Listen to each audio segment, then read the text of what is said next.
नमस्कार दोस्तों, स्वागत है आपका एक बार फिर से हमारे YouTube चैनल पर। दोस्तों, दादा दादी, माता पिता आदि जो भी इस दुनिया से जा चुके हैं वह पितर या पूर्वज कहलाते हैं। इनके चले जाने के बाद केवल इनकी यादें रह जाती हैं, जिसका दिल से गहरा नाता होता है। ज़्यादातर लोग पूर्वजों की तस्वीर को पूजा घर में रखकर पूजा करते हैं। शास्त्रों के अनुसार ऐसा करना गलत बताया जाता है। पूर्वज देवताओं के समान होते हैं, लेकिन देवताओं के स्थान पर इसकी तस्वीर को रखना सही नहीं है। ऐसा करने से देवता नाराज होते हैं। वास्तुशास्त्र के अनुसार पूर्वजों की तस्वीरों को घर में ज़रूर रखना चाहिए, क्योंकि ऐसा करने से उनका आशीर्वाद हमेशा बना रहता है। लेकिन उनके लिए कुछ नियम होते हैं जिनसे आप पूर्वजों और देवताओं की कृपा पा सकते हैं। दोस्तों, संसार में जन्म मरण का चक्र चलता ही रहता है, लेकिन जन्म लेना उसका सफल है जिसके जन्म से कुल की उन्नति हो। आपने हमेशा ही अपने पितरों की फोटो अपने घर में लगी हुई ज़रूर देखी होगी। और केवल फोटो ही नहीं, कई लोग तो ऐसे भी होते हैं जो उनसे जुड़ी छोटी छोटी चीज़ों को भी निशानी के तौर पर संभाल कर रखते हैं। लेकिन क्या आपने कभी यह सोचा है कि आपका ऐसा करना सही है या गलत? लोग इस प्रश्न का जवाब ढूंढते रहते हैं कि घर में मृत परिजन की फ़ोटो लगानी चाहिए या फिर नहीं। लेकिन यह जानना बहुत ज़रूरी है कि इस विषय में हमारे धर्मशास्त्र क्या कहते हैं। मृत परिजनों के फ़ोटो हमें घर में लगाने चाहिए या नहीं, और अगर लगाने चाहिए तो उसे कहाँ लगाना अच्छा रहेगा, और गलत स्थान पर फ़ोटो लगाने से आपको क्या क्या परेशानियाँ झेलनी पड़ सकती हैं। दोस्तों, घर में मरे हुए व्यक्ति का अंतिम संस्कार करने के बाद उस व्यक्ति की आपको यादों को संजाए रखने के लिए उसकी फ़ोटो को हम दीवार पर लगाते हैं। ऐसा करना क्या शुभ है या अशुभ है? अगर हमें अपने परिजनों में हुई मृत्यु की फ़ोटो लगानी हो तो कहाँ पर लगानी चाहिए, किस दिशा में लगानी चाहिए? हिंदू धर्म के अनुसार जब इंसान मरता है तो उसकी आत्मा उसका शरीर छोड़कर दूसरे के शरीर में चली जाती है, क्योंकि हिंदू धर्म के मुताबिक हिंदू सिर्फ आत्मा की पूजा करते हैं, शरीर की नहीं। इसीलिए शरीर का दाह संस्कार कर दिया जाता है। इसीलिए अगर भगवान के साथ मृत व्यक्ति की पूजा होती है तो उसे भगवान की निंदा ही माना जाता है। दोस्तों, लोग पितृपक्ष के दौरान अपने पितरों की आराधना करते हैं। हालांकि कई बार जाने अनजाने में हमसे ऐसी गलतियां हो जाती हैं जिसमें हमें लाभ की जगह हानि भोगनी पड़ती है। कई बार आपने देखा होगा कि जब भी घर में किसी व्यक्ति की मृत्यु होती है तो घर में उनकी फ़ोटो लगा देते हैं और उनमें एक फूल माला डाल देते हैं। लेकिन क्या आपको मालूम है कि इन फोटो को कहाँ और कैसे लगाना चाहिए? क्योंकि शास्त्रों में इसका भी एक नियम बताया गया है। अगर आप अनुचित स्थान पर मृत परिजन की फ़ोटो लगाते हैं तो उससे आपको हानि भी हो सकती है। दोस्तों, कई लोगों के साथ ऐसा भी होता है जो मृत परिजन की फ़ोटो घर में मंदिर में या फिर देवी देवता के साथ लगा देते हैं, जो कि ऐसा करना बहुत ही गलत माना जाता है। इससे आपको लाभ की जगह हानि का सामना करना पड़ता है, क्योंकि देवी या देवता पितरों से बढ़कर होते हैं और ऐसा करना देवी दोष की श्रेणी में आता है। मरने वाले लोगों की फ़ोटो घर के मध्य भाग में बिल्कुल भी नहीं लगानी चाहिए। इससे आपका मान सम्मान कम होने लगता है। इसके अलावा पश्चिम या दक्षिण की दीवार पर भी आपको मृत परिजनों की फ़ोटो नहीं लगानी चाहिए। इससे धन संबंधी समस्याओं का सामना करना पड़ता है। पितरों की फ़ोटो घर में एक से अधिक स्थान पर नहीं लगानी चाहिए। ऐसा करने से घर में तनाव की स्थिति पैदा होती है। इसके अलावा पितरों की तस्वीर का लटकना या झूलना भी सही नहीं माना जाता। मरने वाले लोगों की फोटो जीवित लोगों के साथ कभी भी नहीं लगानी चाहिए। इससे स्वभाव में नकारात्मकता का संचार होने लगता है। मृत परिजनों की फोटो को शयन कक्ष और रसोई कक्ष में भी नहीं लगाना चाहिए। इससे परिजनों का अपमान होता है और घर में अशांति का माहौल बना रहता है। अब आपके मन में ये प्रश्न उठ रहा होगा कि मृत परिजनों की फोटो को कहाँ लगाना चाहिए, तो आइए वह भी जान लेते हैं। दोस्तों, वास्तु के अनुसार अगर घर में पूजा पाठ का स्थान उत्तर पूर्व में है तो पितरों की फोटो को पूर्व में लगाया जा सकता है। वहीं अगर पूजा स्थान पूर्व दिशा की ओर है तो फोटो को आप ईशान कोण में लगा सकते हैं। अगर पूजा घर के अलावा किसी कमरे में पूर्वजों की तस्वीर लगा रहे हैं तो उत्तर दिशा की दीवार पर आपको उनकी फ़ोटो लगानी चाहिए, जिससे पूर्वजों का चेहरा दक्षिण की ओर रहे। यह मृत परिजनों की फ़ोटो लगाने का सबसे अच्छा स्थान माना जाता है। पूर्वजों की फोटो घर के किसी एक स्थान पर लगानी चाहिए।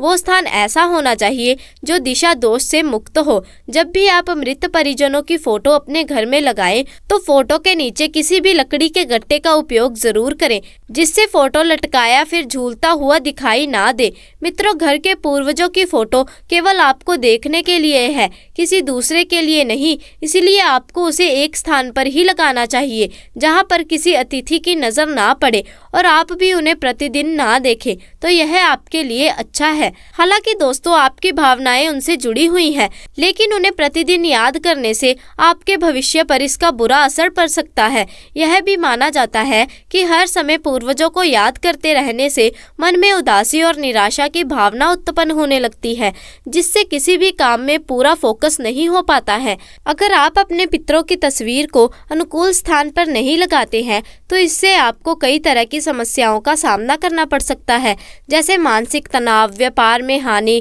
परिश्रम करने के बावजूद भी फल की प्राप्ति ना होना, विवाह ना होना या फिर वैवाहिक जीवन में समस्या उत्पन्न होना।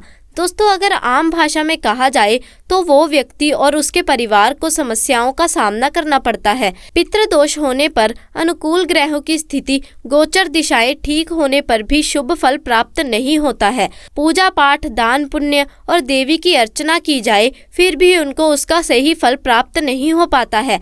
ऐसा माना जाता है कि हमारे ऊपर मुख्य रूप से 5 ऋण होते हैं: मातृ ऋण, पितृ ऋण, मनुष्य ऋण, देव ऋण और ऋषि ऋण। यह ऋण नहीं चुकाने पर हमें निश्चित रूप से श्राप मिलता है।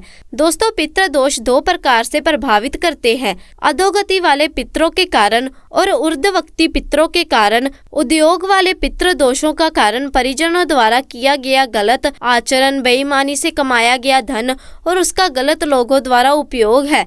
और परिवार के किसी परिजन को बिना किसी कारण के कष्ट देने पर भी पितृ क्रोधित हो जाते हैं और परिवार के सदस्यों को श्राप दे देते हैं और अपनी शक्ति से नकारात्मक फल देते हैं।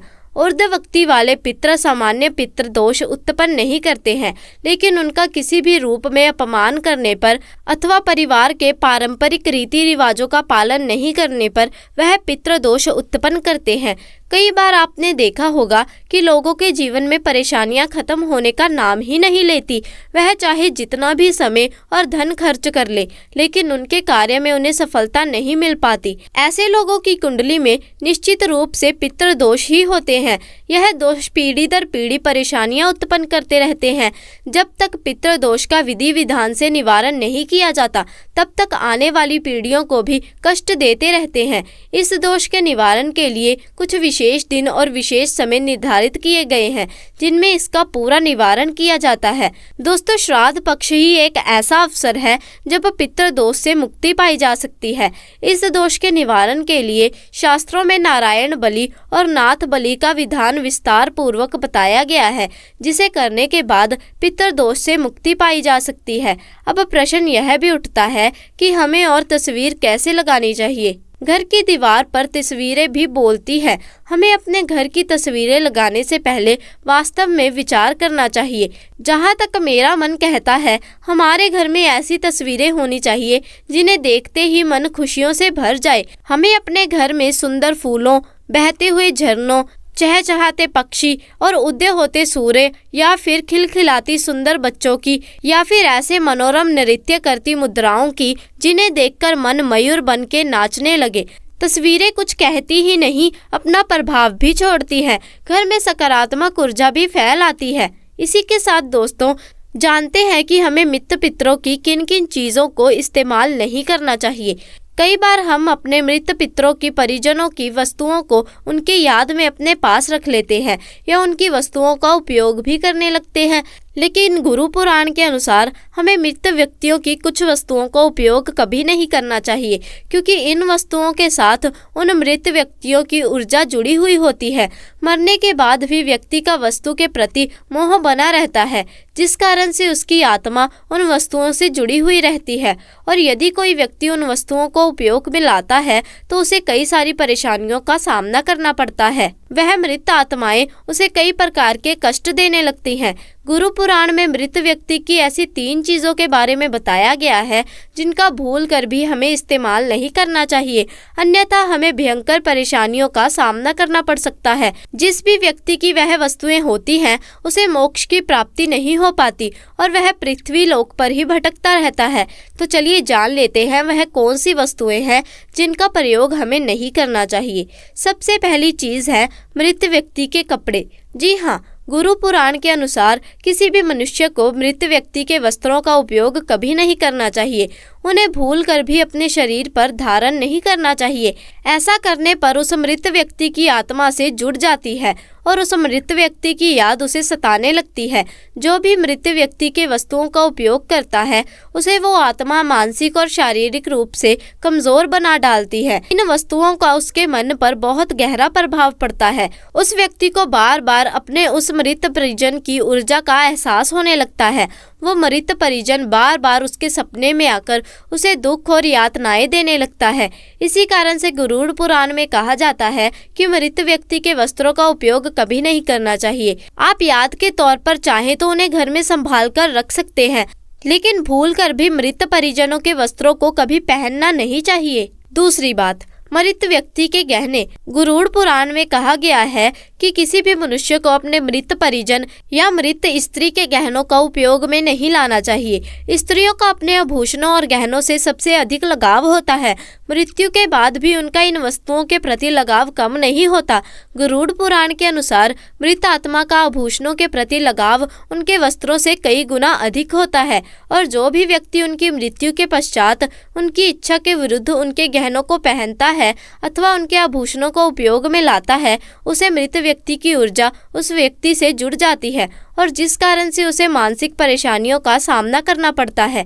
इसीलिए मृत व्यक्ति के गहनों को कभी भी नहीं पहनना चाहिए।